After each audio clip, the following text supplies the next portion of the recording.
शेतकरी मित्रांनो नमस्कार. टेक्नो फार्मिंग या यूट्यूब चॅनलवर तुमचे सगळ्यांचे स्वागत. आजच्या व्हिडिओमध्ये आपण टोमॅटो रोग व कीड नियंत्रण अशा महत्त्वाच्या माहितीवरती व्हिडिओ बघणार आहोत.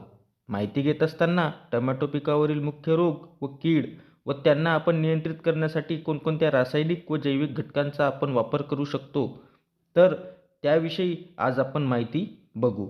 सर्वात प्रथम ज्या शेतकऱ्यांनी आपल्या चॅनलला सबस्क्राईब केले नसेल तर सबस्क्राईब करा.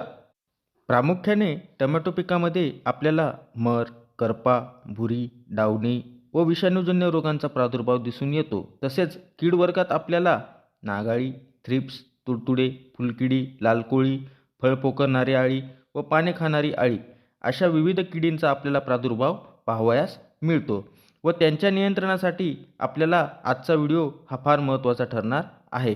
तर शेतकरी मित्रांनो, यामध्ये सुरुवातीला आपण रोग व्यवस्थापन बघणार आहोत व त्यानंतर कीड व्यवस्थापन आपण कशा पद्धतीने करू शकतो व कीड नियंत्रण कशा पद्धतीने करू शकतो, तर त्याविषयी आपण माहिती जाणून घेणार आहोत.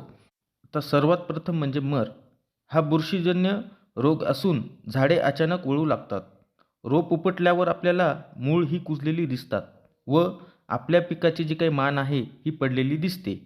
अशा प्रकारे टोमॅटो पिकात जर आपल्याला लक्षणे दिसून आले तर आपण मर रोग आलाय असे समजू शकतो. मर रोगाच्या नियंत्रणासाठी आपल्याला कॉपर ऑक्सीक्लोराईड 500 ग्रॅम प्रति एकर हे आपल्याला याची ड्रेंचिंग करायची आहे.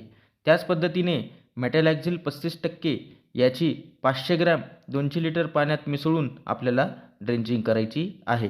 त्याच पद्धतीने ट्रायकोडर्मा व्हिरिडी ह्या जैविक घटकाचा त्या ठिकाणी एकरी 1 किलो आपण 200 लिटर पाण्यामध्ये घेऊन त्या ठिकाणी आपल्याला ड्रेंचिंग करायची आहे. तर आपण अशा पद्धतीने टोमॅटो पिकातील मर व्यवस्थापन करू शकतो. त्यानंतर आहे करपा. यात प्रामुख्याने आपल्याला लवकर येणारा करपा व उशिरा येणारा करपा अशा 2 प्रकारचे करपे आपल्याला पाहावयास मिळतात. पानांवर पिवळसर डाग पडून नंतर ते गोल व काळे तपकिरी कलरमध्ये आपल्याला दिसू लागतात व त्याच पद्धतीने ते डाग आल्यानंतर पाने ही हळूहळू वळतात व गळू लागतात. तर करपा नियंत्रणासाठी आपल्याला मॅन्कोझेब 2 ग्रॅम प्रति लिटर पाण्यात आपल्याला घेऊन त्या ठिकाणी फवारणी करायची आहे. त्याच पद्धतीने टेब्युकोनाझोल 1 मिली प्रति लिटर पाण्यासाठी आपण घेऊन त्या ठिकाणी करपा नियंत्रणासाठी फवारणी करायची आहे. तर अशा पद्धतीने आपण दोन्ही प्रकारचे म्हणजे उशिरा येणारा करपा व लवकर येणारा करपा अशा दोन्ही करप्यांचे त्या ठिकाणी नियंत्रण आपण करू शकतो. त्याच पद्धतीने तिसरा जो काही आपला रोग आहे तो म्हणजे भुरी. पानाच्या खालच्या बाजूला पांढऱ्या रंगाची बुरशी आपल्याला दिसून येते व कालांतराने ती काळी पडते व पानांवर आपल्याला ठिपके ही दिसत असतात. त्याच्यानंतर डागांमध्ये रूपांतर हे होत असते. तर भुरी नियंत्रणासाठी आपल्याला कॅब्रेटॉप 500 ग्रॅम हे 200 लिटर पाण्यासाठी आपल्याला त्या ठिकाणी फवारणी करायची आहे. त्याच पद्धतीने टाटा कंपनीचे जे काही सार्थक आहे हे 1.5 ग्रॅम प्रति लिटर पाण्यासाठी आपल्याला घेऊन त्या ठिकाणी फवारणी करायची आहे. तर अशा प्रकारे आपण आपल्या टोमॅटो पिकातील भुरी नियंत्रण हे करू शकतो. त्याच पद्धतीने आपल्याला जर का आपल्याला जास्त प्रमाणात आपल्या पिकामध्ये जर जाणवून येत असेल तर आपल्याला त्या ठिकाणी ईशा ॲग्रोचे जे काही प्रोफाईट येतं तर त्या प्रोफाईटचे आपल्याला त्या ठिकाणी 2 ग्रॅम प्रति लिटर पाण्यामध्ये आपल्याला मिक्स करून त्या ठिकाणी फवारणी द्यायची आहे. याची फवारणी केल्यावरती जी काही भुरी आहे ती जागीच जळून जाईल. त्याच्यामुळे प्रोफाईट हे 2 ग्रॅम प्रति लिटर पाण्यामध्ये घेऊन त्या ठिकाणी आपण भुरीचे व्यवस्थापन करू शकतो. त्यानंतर आहे आपलं डावणी. डावणीमुळे टोमॅटो पिकात आपल्याला पाने ही खालच्या साईडला वळताना दिसून येतात. कालांतराने ही पाने हळूहळू गळू लागतात. त्याचप्रमाणे जर का आपल्याला डावणी नियंत्रण करायचं असेल आपल्या पिकामध्ये तर डावणी नियंत्रणासाठी क्लोरोथायनिल 2 ग्रॅम प्रति लिटर पाण्यासाठी घेऊन त्या ठिकाणी आपल्याला फवारणी करायची आहे. त्याच पद्धतीने कॉपर ऑक्सीक्लोराईड 2 ग्रॅम प्रति लिटर पाण्यामध्ये मिक्स करून आपल्याला त्या ठिकाणी गच्च फवारणी द्यायची आहे. गच्च फवारणी दिल्या गेल्यामुळे डावणी आपण नियंत्रणात आणू शकतो. त्याच पद्धतीने टोमॅटो पिकात आपल्याला विविध प्रकारच्या किडी ह्या पाहावयास मिळतात. तर त्या किडींचं आपण नियंत्रण कशा प्रकारे करू शकतो तर आपण तर सर्वात प्रथम आहे नागाळी. पानाच्या पापुद्र्यांमध्ये शिरून ही पानाचा मधला जो काही हिरवा भाग आहे हा खात असते. त्यामुळे पानातील जे काही अन्ननिर्मिती असते तर ही त्या ठिकाणी थांबत असते व त्याच्यामुळे झाड हे अशक्त होऊन त्या ठिकाणी आपल्याला अन्ननिर्मितीमध्ये आपल्याला बाधा येताना दिसून येते व त्यामुळे आपल्या पिकाची टोमॅटो पिकाची जी काही अंतर्गत वाढ आहे ती त्या ठिकाणी थांबत असते. तर नाग अळीच्या नियंत्रणासाठी आपल्याला आबासीन हे 100 मिली 200 लिटर पाण्यासाठी घेऊन त्या ठिकाणी आपल्याला फवारणी करायची आहे. त्याच पद्धतीने पसुरा या कंपनीचे जे काही एक्झाडोस आहे तर एक्झाडोस हे जैविक कीटकनाशक आहे.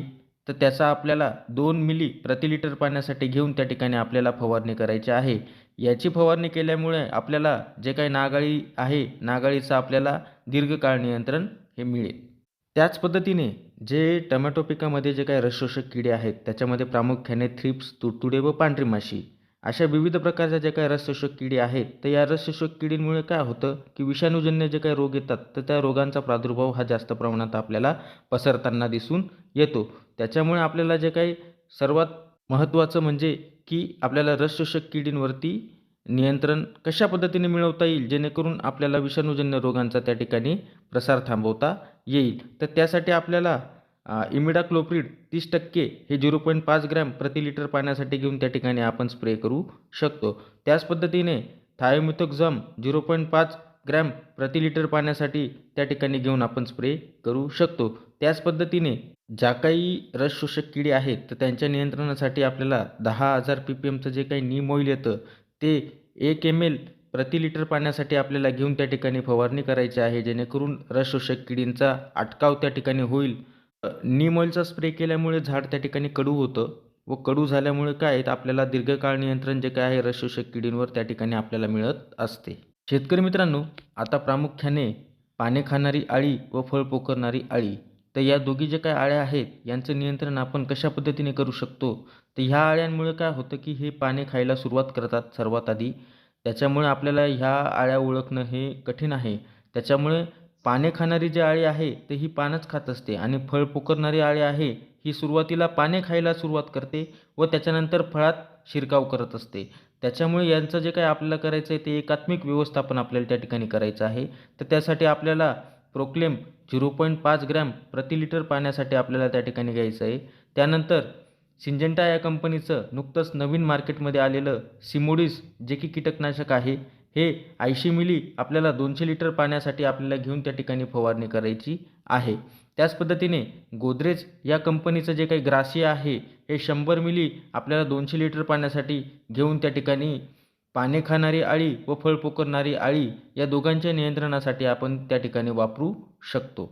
तर शेतकरी मित्रांनो, अशा पद्धतीने आपण टोमॅटो पिकातील जे काही रोग व कीड व्यवस्थापन आपण जर का व्यवस्थित फवारणी जर त्या ठिकाणी घेतली तर 100% आपल्याला त्या ठिकाणी रोगांवरती व किडींवरती चांगल्या प्रकारे नियंत्रण मिळेल. त्याच पद्धतीने शेतकरी मित्रांनो, आपल्याला जेही कीटकनाशक असतील किंवा बुरशीनाशक असतील त्यांचा वापर जर करायचा आहे तर कंपनीच्या लेबलच्या सह्यानुसार तुम्ही वापर करा. तुम्हाला त्या ठिकाणी चांगल्या पद्धतीने नियंत्रण त्या ठिकाणी मिळेल. तर शेतकरी मित्रांनो, आज आपण टोमॅटो पिकातील जे काही रोग आहे व कीड आहेत यांच्या नियंत्रणावरती आपण व्हिडिओ बघितला. हा व्हिडिओ तुम्हाला कसा वाटला आम्हाला कमेंटद्वारे नक्की कळवा. त्याच पद्धतीने आपल्या चॅनलवर जे काही नवीन शेतकरी आहेत त्यांनी जर अजून आपल्या चॅनलला सबस्क्राईब केले नसेल तर सबस्क्राईब करा. जास्तीत जास्त लोकांपर्यंत आपला व्हिडिओ पोचवा. धन्यवाद.